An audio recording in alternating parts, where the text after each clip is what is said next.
tal de citologia, minha parte preferida da vida, né? Citologia, eu acho tão legal isso, é minha matéria, uma das preferidas junto com a evolução.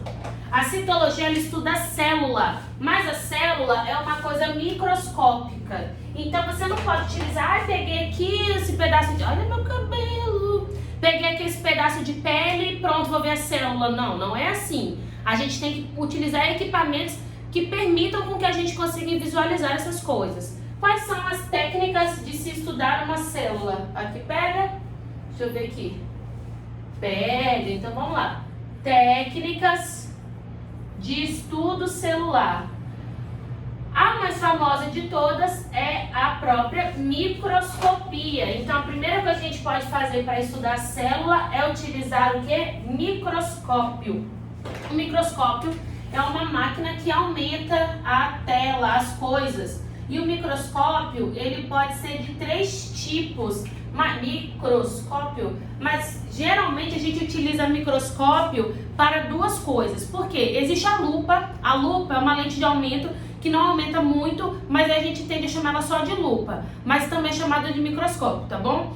Mas aí você tem o microscópio óptico e o microscópio eletrônico, que aumenta muitas vezes. Qual que é a diferença do microscópio óptico para o microscópio eletrônico, por exemplo? O microscópio óptico, ele é um microscópio que você vai utilizar feixes de luz, enquanto que o eletrônico você utiliza feixe de elétrons. O microscópio óptico tem uma vantagem em relação ao eletrônico. Apesar dele aumentar menos vezes, o microscópio óptico chega a 1.500 vezes, o eletrônico chega a 300.000 vezes. Apesar de ele aumentar menos, ele pode mexer com coisas vivas. Então, no microscópio óptico, você pode ver coisa viva e não viva. Enquanto que no microscópio eletrônico, você só consegue ver as coisas mortas. Por quê? Porque vai estar estudando no vácuo. Então, você vai estudar as coisas mortas porque você vai estar estudando no vácuo. O microscópio o microscópio óptico ele aumenta menos vezes que o microscópio eletrônico, e para os 2 microscópios você precisa de uma preparação para você poder analisar a célula.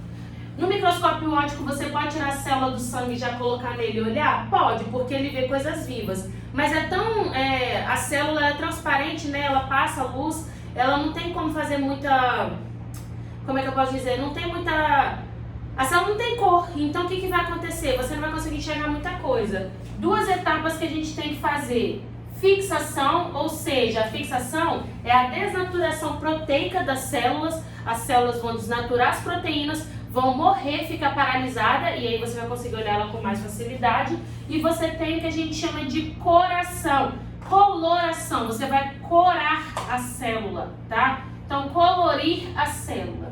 A fixação ela pode ser feita de forma física, com temperatura, com algumas coisas, ou de forma química, quando você joga, por exemplo, formol, quando você joga álcool, quando você joga várias coisas diferentes que vão paralisar essa célula.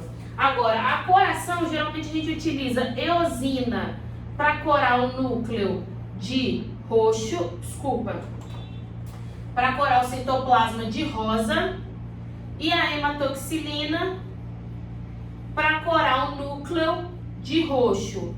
Eu gravei hemato de hematoma, então o hematoma é roxo. Nome grande, hematoxilina. Nome grande para estrutura pequena. Então, hematoxilina no nomão para corar uma estrutura pequena de roxo, que é o hemato. Então, a gente fala que a coração deve ser feita para você conseguir olhar as coisas dentro da célula. Porque se a célula não tem um pigmento, ela vai ser invisível, né? Então, ela vai ser uma coisa que não tem muita cor. Essa daqui, a hematoxilina vai fazer esse processo. Corou, fixou, olhou, pronto, você está conseguindo ver as coisas. No microscópio óptico você coloca os olhos, no microscópio eletrônico você vê a imagem formada no computador. No microscópio eletrônico você vê tudo em preto e branco, mas aí o que vai acontecer? Você vai colorir isso artificialmente na tela do seu computador, então é muito mais tranquilo. Uma outra técnica que você pode utilizar é a marcação com elemento radioativo.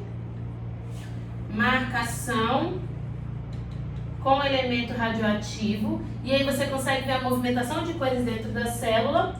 Ou você pode, radioativo, ou você pode fazer o processo que a gente chama de ultracentrifugação. A ultracentrifugação, você vai colocar as coisas para rodar numa velocidade muito alta, e aí isso que vai rodar numa velocidade muito alta vai acabar separando por pesos o que está dentro ou não da célula. Com o uso da microscopia, o que eles conseguiram descobrir? Que todo organismo vivo, primeira premissa da teoria celular tem 3 premissas. Primeira, todo ser vivo é formado por célula. Segunda premissa, toda célula tem uma atividade metabólica que acontece inicialmente dentro dela. Terceira premissa, uma célula só vem de outra célula pré-existente. E aí, fazendo a microscopia, utilizando a microscopia, o que eles descobriram? Que toda célula tem 3 componentes: membrana, citoplasma e um material genético. Sendo que esse material genético, ele está envolto por uma carioteca numa célula que eu chamo de célula verdadeira cariótica, ou seja, tem a carioteca verdadeira, ou se esse material genético estiver disperso no citoplasma, uma célula denominada de célula procariótica. Então, eucariótica com o com a carioteca verdadeira, ou procariótica quando não tem essa carioteca. Então, 3 partes. Membrana plasmática, número 1, vou colocar aqui, ó, 1, membrana plasmática. 2, eu vou colocar citoplasma, que é essa parte aqui. 2, citoplasma. E o 3 é o material genético, tá bom? Então, toda célula tem isso. Ah, Camila, mas a hemácia, ela perde o material genético dela. Sim, a hemácia, ela perde o material genético dela, mas inicialmente ela tem o material genético. Então, toda célula tem esses 3 componentes. A membrana obedece um modelo que a gente chama de modelo do mosaico fluido. O modelo do mosaico fluido foi proposto por 2 pesquisadores, eu chamo de Nicholson e Singer. E aí eles disseram que a membrana plasmática, ela tem fosfolipídio e tem proteínas incrustadas. Então, fosfolipídio, proteína, fosfolipídio, proteína, fosfolipídio, proteína, e assim vai. Só que o que acontece? Qual é a função de cada coisa dentro da membrana plasmática? Antigamente falava-se que a proteína dava a maleabilidade da membrana. E a gente fala que é o modelo do mosaico. O mosaico porque é formado por 2 coisas. Fluido porque tem fluidez. Mas a gente falava então que você tinha essa maleabilidade dada pelas proteínas. Hoje não. Hoje sabe-se que as cadeias insaturadas dos fosfolipídios, quanto mais insaturado o fosfolipídio for, mais maleabilidade aquela membrana vai ter. Então presta atenção. Por exemplo, você tem um fosfolipídio aqui, eu vou desenhar ele primeiro. Se você pegar um fosfolipídio e aumentar o tamanho dele, o fosfolipídio, ele tem uma cabeça que a gente chama de hidrofílica, ou seja, tem afinidade pela água. A cabeça do fosfolipídio hidrofílica, muita gente fala que é formado só por fosfato, mas não é não, tá? Hidrofílica é formada por 3 componentes. E quais que são esses componentes? É formada por fosfato, colina e glicerol, 2 álcoois e um grupo pentafosfato. O fosfato é negativo, então essa cabeça tem uma polaridade negativa. A cauda é que a gente chama de hidrofóbica, ou seja, tem fobia pela água. E a cauda hidrofóbica, ela vai ter ligações que a gente chama aqui, ó, de ligações kink. E essa ligação kink é uma insaturação nessa cauda. Quanto mais ligação kink um fosfolipídio tiver, mais essa membrana vai ser fluida, porque insaturações deixa as coisas fluidas. Por isso que óleo é fluido na temperatura ambiente e gordura, que é saturado, não é fluido. Então olha só o que vai acontecer. Falei ao contrário? Gordura é saturada, óleo é insaturado, tá certo, falei certinho. Então, eu falei, meu Deus, agora eu não sei nem o que eu tô falando, mas é isso mesmo. Hidrofóbica, porque é formada por um ácido carboxílico de cadeia longa, a gente chama de ácido graxo. Esse ácido graxo aqui, ele tem algumas dobras, essa dobra a gente chama de ligação kink, que são insaturações. Quanto mais insaturações, mais ligação kink você tiver nesses fosfolipídios, ou quanto mais fosfolipídio você tem com essa insaturação kink, mais essa membrana é fluida. Agora tem uma outra coisa que diminui a fluidez da membrana. Essa outra coisa em células animais e só célula animal. Aí me dá uma raiva quando você vai no supermercado e tá escrito lá assim: os óleos não têm livre de colesterol. Óleo é de origem vegetal. É claro que vai estar livre de colesterol, né, coleguinha? Porque se tiver colesterol no óleo, aí se lascou pra nós, tá? Mas quando você tá falando, por exemplo, de célula animal, a célula animal pode ter colesterol. Função do colesterol. A função do colesterol é diminuir a fluidez da membrana. Então presta bem atenção. Vai ter um fosfolipídio aqui, um fosfolipídio aqui e eu de colesterol entrei no meio deles. Esses fosfolipídios que antes faziam movimentos assim, agora tem um colesterol no meio, ó, limita o movimento do fosfolipídio. Se limita o movimento do fosfolipídio, diminui a fluidez da membrana. Então, quanto menor a quantidade de colesterol, mais fluida essa membrana é. Quanto maior a quantidade de colesterol, mais fluida essa membrana é. Uma outra coisa, quais são os movimentos que são feitos pelos fosfolipídios?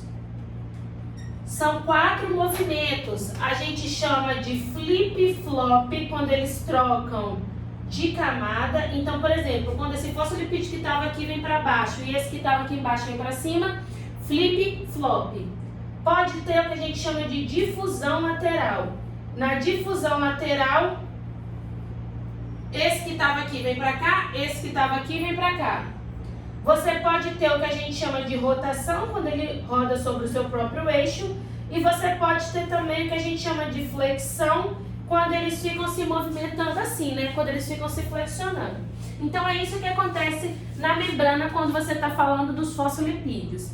Mas Camila, e as proteínas? Quais que são as funções da proteína? Proteína de membrana plasmática tem 2 funções. Uma função é reconhecimento, outra função é transporte. Então, reconhecimento e transporte. O que é o reconhecimento? Então, por exemplo, você já ouviu falar de hormônios? Os hormônios, eles caem na célula sanguínea e vão buscar a sua célula-alvo. O que é uma célula-alvo de hormônio? É aquela que tem um receptor para aquele hormônio. Então, toda célula, com exceção do cérebro e do fígado, tem um receptor para a insulina. Por que não tem no cérebro e no fígado? Porque a insulina não precisa, porque a glicose não precisa de um transportador para entrar no cérebro e no fígado, já que são os 2 órgãos mais principais do seu corpo. E se quando você vai livremente fluir pela membrana e precisa de um transportador, isso faz com que você possa ter algum problema se você não tiver a proteína. Por exemplo, o que acontece com quem tem diabetes. Quem tem diabetes do tipo 2, que é adquirida, não tem a proteína que reconhece a insulina. E aí, se você não tem a proteína que reconhece a insulina, aquela célula não vai conseguir captar a insulina, a glicose, né? Então você vai ter problema seríssimo no transporte de glicose. Agora, se o seu cérebro tivesse isso, se você tivesse diabetes, o seu cérebro ia estar sem glicose. Sem glicose, sem ATP, sem energia. E ia acontecer o que com você? Você ia morrer, né? Isso não é legal, né? Vamos viver aqui todo mundo vivos e felizes. Agora, quando você está falando, por exemplo, de fígado e o cérebro, a glicose flui livremente e aí não importa se você tem problema nesse transporte ou não. Reconhecimento porque vai reconhecer as coisas. Então, vai ter uma insulina, a insulina ela vai se encaixar nessa proteína, essa proteína vai falar, tem uma insulina aí, então bora produzir uma proteína para jogar a glicose para dentro. E transporte porque tem proteínas que pegam as coisas do lado de fora e jogam para dentro da célula, eu chamo de carreadora. Tem proteínas também que abrem poros, eu chamo porinas. Então, por exemplo, lá no seu néfron tem uma que abre poro para passagem de água, eu chamo isso de aquaporina. Então a gente fala que reconhecimento e transporte são funções da membrana. Olha que legal para vocês terem uma ideia, né? Já que a gente já viu algumas aulas, isso aqui é muito interessante. Quando você está falando de transporte, membrana plasmática de bactéria transporta elétrons. Se transporta elétrons, consegue retirar a energia do elétron. Passa de uma camada mais energética, você tem várias proteínas, né? 1, 2, 3. Passa dessa proteína que tem uma camada energética maior para essa daqui que tem uma camada energética menor. Para um elétron passar de um nível energético maior para um nível energético maior, ele tem que perder energia. Na hora que ele perde energia, essa energia é utilizada posteriormente para poder fazer, por exemplo, o ATP. Então, as bactérias, a proteína de membrana dela consegue transportar, além de tudo, elétrons. E é por isso que a gente precisou lá no começo da vida, para a gente poder ser um organismo respirador, eu estou falando de uma forma lamarquista, mas para vocês poderem entender, a habilidade de ser respirador, nós só conseguimos quando englobamos para dentro da nossa célula uma bactéria, porque até então a gente não tinha isso. Então, reconhecimento e transporte são características de proteína de membrana. Agora, a membrana, ela tem algumas características. Primeiro, ela tem uma polaridade. A membrana plasmática, ela sempre vai ter um polo interno negativo e um polo externo positivo. Isso tudo mantido por uma bomba que eu chamo de bomba de sódio e potássio. Ela pode transmitir eletricidade. A membrana plasmática, ela pode ter transformações. Nem sempre ela vai ser redondinha. Por exemplo, o que você pode ter? Você pode ter microvilosidades. Você pode ter, por exemplo, duas células aqui, ó, uma e outra. A membrana pode ter um buraco aqui, ó, com uma proteína que eu chamo de conexina e fazer uma junção do tipo gap. Outra coisa aqui, ela pode ter uma bolinha aqui, ó, que a gente chama de claudina ou ocludina, a gente chama de zona de oclusão. Zona de oclusão. Ela pode ter aqui, ó, tipo como se fosse microvilosidades, mas no meio dela a gente chama de interdigitações. Pode ter placas de actina, placoglobina, desmogleína, desmoplaquina e formar como se fosse um botão de pressão, e a gente vai chamar isso daqui de desmossomo. Então, a membrana nem sempre é redondinha. Ela pode ter especializações e dependendo dos tecidos em que você vá, você tem várias especializações de membrana. Além das especializações de membrana que você tem, a membrana plasmática ela consegue fazer o processo de transporte seletivo. Aí vamos lá. Quais são os transportes que a membrana pode fazer? A membrana plasmática ela pode fazer 3 tipos de transporte. Um transporte que a gente chama de transporte passivo, um transporte que a gente chama de transporte ativo e outro transporte que a gente chama de transporte por bolsas membranosas. Ah, beleza! Muito bem! Membranosas. Esse menino aí, como é o nome disso? Ambulância. Transporte passivo é aquele que vai a favor do gradiente de concentração, então é onde você sai de onde tem mais para onde tem menos e por isso não tem gasto de energia. Quando você estiver se referindo ao solvente, você vai estar falando de osmose. Então a osmose é quando sai solvente de onde tem mais solvente para fazer solução para onde tem menos solvente para fazer solução. Quando você está falando de soluto, você vai estar falando de difusão. Então, soluto sai de onde está mais concentrado para onde está menos concentrado. Ou seja, onde eu tenho mais sal, mais açúcar, mais íon, para onde eu tenho menos. O transporte ativo, ele é contra o gradiente de concentração e, por isso, ele tem gasto de energia. O transporte ativo, geralmente na biologia, é tudo aquilo que tem o nome de bomba. Bomba de sódio e potássio está saindo sódio de onde tem mais sódio, menos sódio para onde tem mais sódio. Bomba de cloro está saindo cloro de onde tem menos cloro para onde tem mais cloro. Se você vai tentar entrar num local que está super cheio, você tem gasto energético. E você tem transporte de bolsas membranosas, que pode ser para colocar coisas para dentro, endocitose, e para colocar coisas para fora, eu chamo de exocitose. A endocitose pode ser de líquido, aí eu chamo de pinocitose, ou pode ser, endocitose de líquido, a gente chama de pinocitose, ou pode ser endocitose, por exemplo, de coisas sólidas, aí a gente chama isso daqui de fagocitose, quando você está falando de coisas que são sólidas. A exocitose, quando for de resíduos, recebe o nome de plasmocitose. E isso aqui é o transporte que a membrana pode fazer. Os tipos de permeabilidade seletiva. Porque, veja bem, a membrana plasmática, ainda, o transporte que ela faz, não importa se é para transporte ativo, transporte passivo, transporte por bolsa membranosa, tem 3 nomes. Quando uma coisa está entrando ou uma coisa está saindo, Você chama isso daqui de transporte do tipo uniporte, ou seja, uma substância indo em uma direção. Ou está entrando ou está saindo. Um transporte passivo pode ser uniporte, um transporte ativo pode ser uniporte, tá bom? Se tiver duas substâncias entrando ao mesmo tempo ou duas substâncias saindo ao mesmo tempo, a gente chama isso daqui de transporte simporte. Aí eu gravei sim, vamos entrar juntos, tá bom? E se você tem um entrando e ao mesmo tempo o outro está saindo, tipo bomba de sódio e potássio, que sai sódio e entra potássio, você chama isso daqui de antiporte.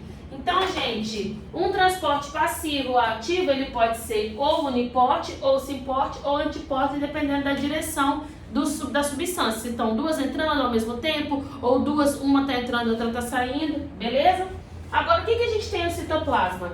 O citoplasma de uma célula procariótica só tem uma organela, que é o ribossomo, tá? O ribossomo também é a organela da célula eucariótica, existe nos dois. E a função do ribossomo é síntese de proteínas. Lembrando que o ribossomo tem duas modalidades. Tem o ribossomo que a gente chama de 70S e o ribossomo que a gente chama de 80S. 70S em célula procariótica, 80S em célula eucariótica. 80 e 70S são unidades de sedimentação. Quanto tempo depois de uma ultracentrifugação, ia contar aqui, mas já apaguei, né? Quanto tempo depois de uma ultracentrifugação ele demora para poder decantar? Na célula procariótica ele cai mais rápido, na célula eucariótica ele cai mais devagar. Ribossomo, síntese de proteína. Para onde, Camila? Para dentro da célula. Então, se você vai produzir alguma proteína para dentro da célula, você vai fazer isso através do ribossomo. Essa é a única organela que tem célula procariótica, mas em célula eucariótica tem muito mais.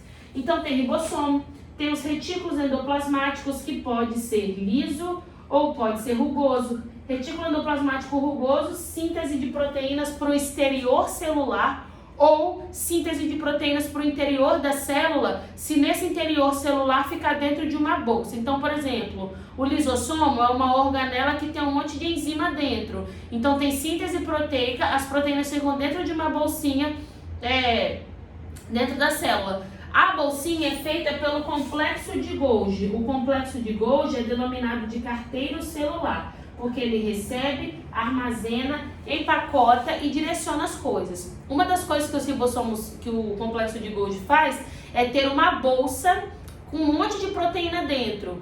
A proteína é feita pelo retículo endoplasmático rugoso, a bolsa é feita pelo complexo de Golgi. Então, por exemplo, acrossomo, que é aquela bolsa na cabeça do espermatozoide, uma bolsa cheia de enzima dentro, produzido no complexo de Golgi. O lisossomo, uma bolsa cheia de proteína, de enzima, produzida pelo complexo de Golgi. O que mais? Fragmoplasto, no processo de divisão celular de uma célula vegetal. Uma bolsa cheia de enzima e a bolsa feita pelo complexo de Golgi, a enzima que é proteica pelo retículo endoplasmático rugoso. O retículo endoplasmático liso não tem ribossomo associado, por isso que ele é chamado de liso. E aí é a hora que acontece o seguinte, ele vai ter três funções. Primeira, desintoxicação. Segunda, armazenamento de lipídio. E terceira, e última, que é armazena cálcio, mas só em músculo. E aí em músculo ele recebe um nome muito especial, porque como a célula do músculo é diferente das outras, em músculo ele recebe um nome especial que a gente chama de retículo sarcoplasmático. Então, no retículo endoplasmático liso no músculo ainda armazena essa terceira função, que é armazenar cálcio. Você tem os lisossomos. Lisossomos são organelas que fazem o processo de digestão celular. Duas doenças associadas com lisossomos, asbestose e silicose. São várias, na verdade. Asbestose e silicose, quando você inala ou asbesto ou sílica, são estruturas pontiagudas que vão perfurar as suas enzimas e aí vão digerir o pulmão. Você tem, por exemplo, doença de Tay-Sachs, que você não consegue digerir lipídio no seu cérebro. Você tem, por exemplo, a artrite reumatoide, porque o lisossomo começa a liberar suas enzimas nas articulações. E você pode ter também, por exemplo, a doença priônica associada de forma secundária ao lisossomo, porque a gente fala o seguinte, como o lisossomo tem uma incapacidade de digerir o príon, acaba que o lisossomo, então, ele vai ter participação, porque ele não faz a função dele e o príon consegue invadir o nosso corpo. Outra coisa que você tem aqui, peroxissomo. Peroxissomo é só em célula animal, responsável pela detoxicação celular. Outra organela que a gente tem aqui vai ser o que a gente chama de glioxossomo. O glioxossomo é uma célula não, né? Organela. É uma organela presente em glioxossomo. Glioxossomo, só em célula vegetal. O que eu fizer um quadradinho de verde é só em célula vegetal, tá bom? Então, glioxossomo, só em célula vegetal e vai estar relacionado com o processo de conversão de carboidratos em lipídios. Outra coisa que você tem é o peroxissomo, glioxossomo, você tem o vacúolo. O vacúolo do suco celular, ele é uma bolsa que armazena muita enzima, armazena o retículo endoplasmático, o complexo de Golgi produz os lisossomos vão lá na célula vegetal e derramam seu conteúdo no vacúolo. Outra coisa, o vacúolo ele vai ter a função de armazenar alguns cristais e está presente só em célula vegetal ativo. Outra coisa que você tem são os centríolos. Os centríolos eles são formados apenas por microtúbulos, auxiliando no processo de movimentação das coisas dentro da célula e é o local onde originam os microtúbulos. O centríolo dá origem aos cílios e flagelos, responsáveis pelo processo de movimentação. 1, 2, 3, 4, 5, 6, 7, 8, 9, 10. Tá faltando uma que eu esqueci. Ribossomo, 1, 2, 3, 4, 5... 6, 7, 8, 9, 10, 11, tá certo? Porque o flagelo eu contei como um só. Então, são essas 11 principais organelas. Lembrando que a única que está em célula procariótica é o ribossomo. Todas as outras são em células eucarióticas, sendo que glioxossomo e vacúolo estão presentes só em célula vegetal. Agora, existem outras duas organelas que não teve a mesma origem que essas daqui. Essas organelas elas tiveram origem quando a membrana plasmática começou a invaginar lá no começo da origem da vida e foi formando essas estruturas internas. Por isso que a gente chama de organelas membranosas. Todas dessas daqui são membranosas? Não. Quais as exceções? Ribossomo e centríolo são organelas não membranosas. Ribossomo é formado por RNA ribossomal e proteína. Centríolo é formado só por microtúbulo. Agora existem outras organelas que eu chamo de mitocôndria e cloroplasto. Mitocôndria é responsável por dar energia, cloroplasto é responsável por produzir a glicose, que elas são organelas resultado de uma endossimbiose. Então uma célula estava com fome, foi englobar uma outra célula do lado de fora para poder se alimentar, faz um vacúolo aqui para fazer o processo de digestão, só que o lisossomo, quando ele se encaixa aqui, não consegue digerir, não tem enzima para poder digerir isso daqui. Resultado, não acontece o processo de digestão, não acontece o processo de degradação, isso fica para sempre trazendo benefício. Hipótese endossimbiótica de Lynn-Margulis sobre o processo de surgimento de mitocôndria e cloroplasto. De novo, mitocôndria tem em célula animal e vegetal, cloroplasto tem só em célula vegetal. E com isso a gente termina esse primeiro vídeo de citologia, porque o próximo vídeo vai ser sobre núcleo, divisão celular e controle gênico. Beijo, até a próxima!